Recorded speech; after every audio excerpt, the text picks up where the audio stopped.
Hello दोस्तों, your welcome to our YouTube channel Gopal Sharma show. इस video में दोस्तों हम उन स्टूडेंट के बारे में बात करने वाले हैं जिन्होंने दिल्ली यूनिवर्सिटी में UGCF means under graduate curriculum framework 2022 में एडमिशन लिया है। इनका जो ईयर है fourth year graduation, fourth year degree graduation है, जो आपके बेस्ड हो रखी है आपके नेशनल एजुकेशन पॉलिसी पे। ये जो PDF है दोस्तों, ये आपको हमारे टेलीग्राम ग्रुप पे भी देखने को मिल जाएगी। तो टेलीग्राम ग्रुप को ज्वाइन करके इस PDF को आप चेक कर सकते हैं। यहाँ पे दोस्तों हम बात करने वाले हैं कि आपको फर्स्ट ईयर में, सेकंड ईयर में, थर्ड ईयर में, फोर्थ ईयर में कौन कौन से सब्जेक्ट पढ़ने को मिलेंगे। अगर आप केवल फर्स्ट ईयर कंप्लीट करके छोड़ के चले जाते हैं तो आपको कौन सी सर्टिफिकेट या डिप्लोमा या डिग्री मिलेगी, उसके बारे में आपको जानकारी दी जाएगी। तो यहाँ पर आप देख सकते हैं, टेढ़ा और रखा दोस्तों, इसे सही कर लेता हूँ। तो यहाँ पे आप देख सकते हैं दोस्तों, आपके ये जो सब्जेक्ट या जो स्ट्रक्चर है ये अभी ऑनर्स कोर्स के लिए है। ऑनर्स कोर्स का मतलब ये है कि अगर आपके पास BA ऑनर्स पॉलिटिकल साइंस है या फिर BCom ऑनर्स है या कोई किसी लैंग्वेज में ऑनर्स कोर्स कर रहे हैं तो उन सभी स्टूडेंट को ये स्ट्रक्चर फॉलो करना होगा। जिसमें दोस्तों यहाँ पे आप देख सकते हैं लेफ़्ट हैंड साइड में दोस्तों यहाँ पे आपको सेमेस्टर दिए गए हैं, कोर सब्जेक्ट दिए गए हैं, जिनमें आपके फर्स्ट सेमेस्टर और सेकंड सेमेस्टर, इसके सामने आपको कोर सब्जेक्ट के जो डिसिप्लिन सब्जेक्ट है उसके यहाँ पे आपको बताया गया है। उसके आगे यहाँ पे आप देख सकते हैं आपका जो जर्नल इलेक्टिव सब्जेक्ट होगा, कोई एक एबिलिटी एनहेंसमेंट का कोर्स होगा, स्किल एनहेंसमेंट का कोर्स होगा, और यहाँ पे आप देख सकते हैं वैल्यू एडिक्शन कोर्स होगा। यहाँ पे दोस्तों आपको टोटल क्रेडिट पॉइंट दिया गया है। यहाँ पे दोस्तों जैसे क्रेडिट पॉइंट का मतलब ये है कि दोस्तों आप ये समझ सकते हैं कि एक सब्जेक्ट का जो मार्क्स है वो कितने क्रेडिट पॉइंट में दिया गया है, वो यहाँ पे आप समझ सकते हैं। जैसे यहाँ पे जो डिसिप्लिन सब्जेक्ट हैं वो यहाँ पे आप देख सकते हैं कि आपके 4 क्रेडिट दिए गए हैं। जो एबिलिटी एनहेंसमेंट है दोस्तों, ये आपके 2 क्रेडिट पॉइंट दिए जाएंगे, और यहाँ पे नीचे भी आप देख सकते हैं। इसी तरह यहाँ पे आपके स्किल एनहेंसमेंट में जो इसमें भी आपको 2 क्रेडिट पॉइंट दिए जाएंगे, और यहाँ पे फर्स्ट सेमेस्टर और सेकंड सेमेस्टर दोनों सेमेस्टरों में। तो दोनों का यहाँ पे जो मिला के है दोस्तों, एक सब्जेक्ट आपका जो एक फर्स्ट सेमेस्टर में टोटल जो सब्जेक्ट हो यहाँ पे आप देख सकते हैं, जिनमें आपके स्किल एनहेंसमेंट का एक कोर्स हो गया, एक एबिलिटी में से हो गया, एक जर्नल इलेक्टिव में से हो गया, 3 सब्जेक्ट ये, और 3 यहाँ पे आपके डिसिप्लिन सब्जेक्ट, 3 और 3 6 हो गए आपके फर्स्ट सेमेस्टर में, और एक यहाँ पे दिया गया वैल्यू एडिक्शन कोर्स जो कि एक है 7। टोटल आपको फर्स्ट सेमेस्टर में दोस्तों 7 सब्जेक्ट पढ़ने को मिलेंगे।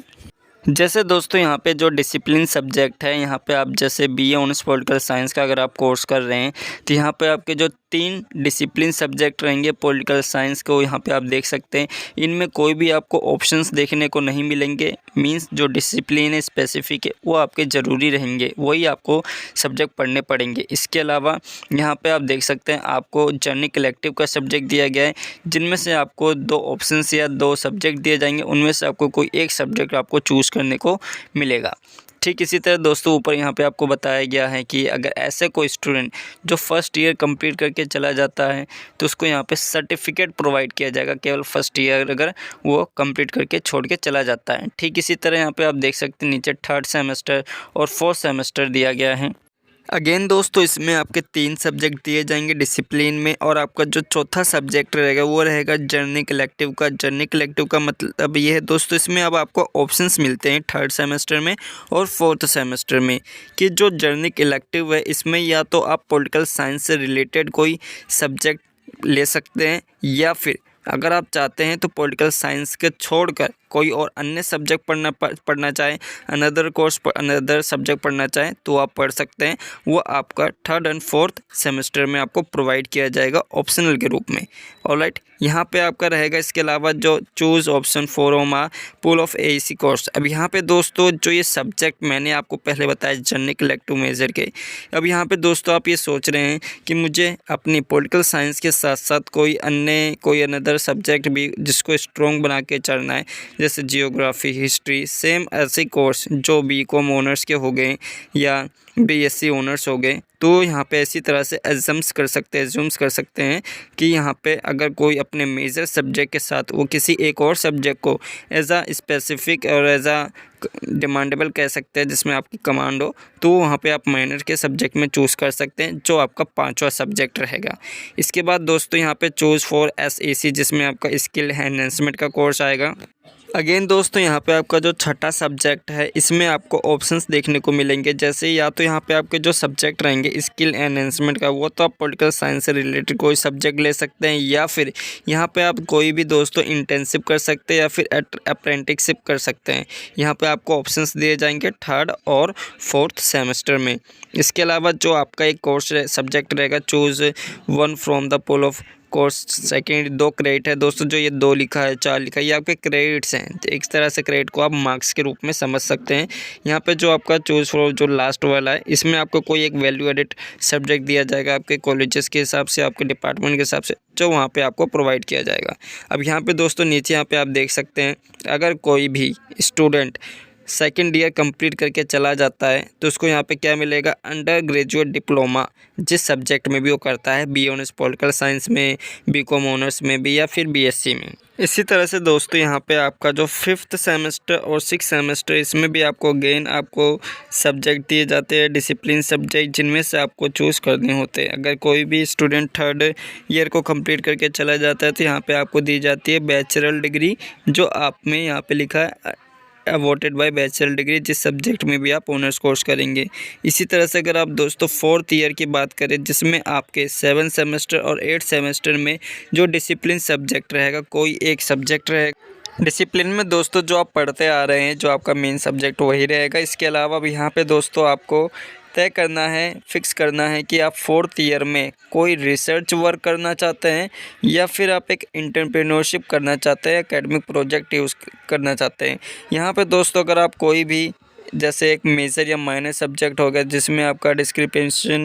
डिसर्टेशन मीन्स यहाँ पे आप देख सकते हैं आपको मेजर सब्जेक्ट और माइनर सब्जेक्ट में दिया गया। मेजर सब्जेक्ट में दोस्तों आपका वही रहेगा जो आपका डिसिप्लिन सब्जेक्ट, और माइनर सब्जेक्ट में आपका वही सब्जेक्ट रहेंगे जो आप जर्नल इलेक्टिव में पढ़ेंगे। मीन्स आप कोई अनदर सब्जेक्ट में अपने बेस को मजबूत करना चाहते हैं, कमांड रखना चाहते हैं, तो उसके लिए यहाँ पे बताया गया है कि यहाँ पे आपको ऑप्शंस प्रोवाइड किए गए हैं कि आप मेजर और माइनर में कर सकते हैं या फिर आप एक कोई एंटरप्रेन्योरशिप कर सकते हैं, जो यहाँ पे आपको दिया गया है। अब यहाँ पे दोस्तों मेजर और माइनर सब्जेक्ट को चूज़ करने के लिए भी कंडीशंस दी गई हैं, जिसमें आपके जो एक क्रेडिट पॉइंट है दोस्तों ये 28 होने चाहिए अगर आप माइनर सब्जेक्ट में कर रहे हैं। 28 क्रेडिट का मतलब ये है कि ऊपर आपको जो बताए गए थे कि जर्नल कलेक्टिव के ये इतने क्रेडिट बनेंगे, तो वो आपको ऊपर 6 सब्जेक्ट आपको लेने पड़ेंगे, तभी आपका जो 4th ईयर होगा उसमें आपका 7th साथ जाके माइनर सब्जेक्ट होंगे, तभी आप अपने कोई भी माइनर सब्जेक्ट में अगर आप उसको अच्छी तरह से रिसर्च करना चाहते हैं तो आप कर सकते हैं।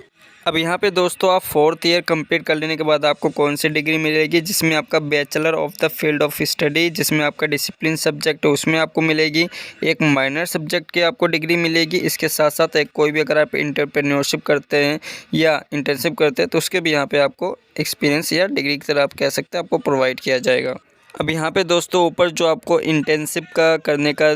दिए गए ऑप्शंस कि आप अपने या तो जर्नल कलेक्टिव को सब्जेक्ट या मींस जो आपको सब्जेक्ट दिए गया तो वो सब्जेक्ट पढ़ सकते हैं, या फिर इंटर्नशिप करना चाहे तो इंटर्नशिप कर सकते हैं। यहाँ पर मैं आपको हाईली रिकमेंड करूँगा कि अगर आप केवल 3 साल के ग्रेजुएशन आप करते हैं, उसके बाद अगर आप किसी अपने जॉब करना चाह रहे हैं, एक्सपीरियंस लेना चाहते हैं, तो आपके लिए इंटर्नशिप काफ़ी बेस्ट अपॉर्चुनिटी रहेगी, जिसमें आप पढ़ाई के साथ भी इंटर्नशिप कर सकते हैं। तो ये थी दोस्तों इन्फॉर्मेशन इस वीडियो में। दोस्तों बस इतना ही जानता हूँ दोस्तों, अगर आपको कोई इन्फॉर्मेशन कोई भी डाउट रहता है तो आप हमें कमेंट करके टेलीग्राम ग्रुप पे, इंस्टा पे मैसेज कर सकते हैं।